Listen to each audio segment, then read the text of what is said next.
అక్కడే. వాణి గారు, నిజంగా మీరు దువ్వాడ శ్రీనివాస్ గారిని చంపాలని ప్రయత్నం చేశారా? వాణి గారు, దువ్వాడ శ్రీనివాస్ గారిని మీరు చంపాలని ప్రయత్నం చేశారా? ఆయన మాకు చంపడానికి ప్రయత్నం చేసి విజువల్స్ కూడా మీరు చూసారు కదా సార్. కాదు, విషం పెట్టి చంపడానికి ప్రయత్నం చేశారు, నా పైన హత్యాయత్నం చేశారు, నేను భయంతో బయటకు వచ్చానంటున్నారు ఆయన. నిజమా అండి? మీరు చూసారు కదా, నిన్న పెద్ద రాడ్ వేసుకొని మా మీదకి వచ్చాడు, పోలీసులు ఆపారు. అసలు ఏంటి వివాదం? మీరు ప్రేమించి పెళ్లి చేసుకున్నారు, అన్యోన్యంగా ఉన్నారు, 2 పిల్లలు ఉన్నారు. సార్ ప్లీజ్, నేను లైవ్ లో మాట్లాడలేను సార్, నాకు ఓపిక లేదు. ఆ వ్యక్తుల కోసం మరి అడగండి సార్ ప్లీజ్. నిజంగా రాజకీయ ఆధిపత్యమా? దువ్వాడ శ్రీనివాస్కు రాజకీయంగా పేరు రాకూడదు, అది మీకే రావాలి అనే ఉద్దేశంతో మీరు ఇదంతా చేశారని అంటున్నారే, నిజమా అండి?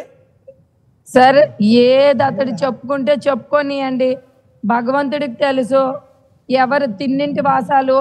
ఇక్కడికి ఆయన వచ్చాడు పలాస నుండి, ఆయనకి ఏది బ్యాక్గ్రౌండ్ లేదు. మేము సపోర్ట్ ఇవ్వకపోతే ఆయన ఈరోజు ఈ స్థాయికి రాడు.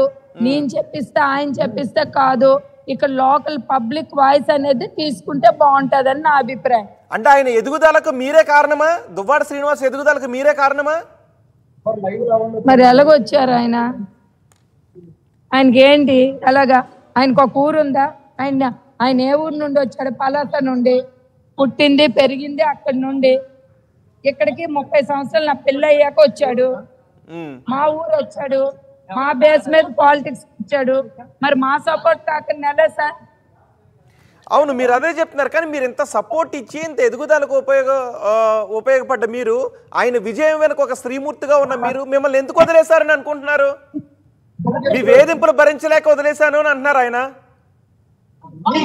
మీరు వేధించారా, ఆయన మిమ్మల్ని వేధించారా?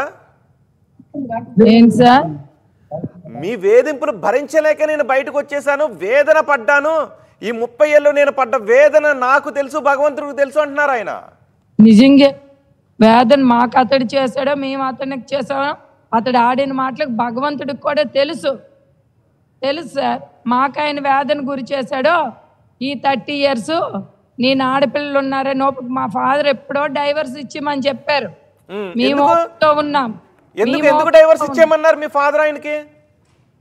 మా ఫాదర్కి ఇష్టం లేదు ఈ మ్యారేజ్. ఆయనకి ఇష్టం లేకుండా ఇంటి నుండి నేను వెళ్ళి మ్యారేజ్ ఆయనకి ఎగ్నెస్ట్ చేస్తూ నేను మ్యారేజ్ చేసుకున్నాను.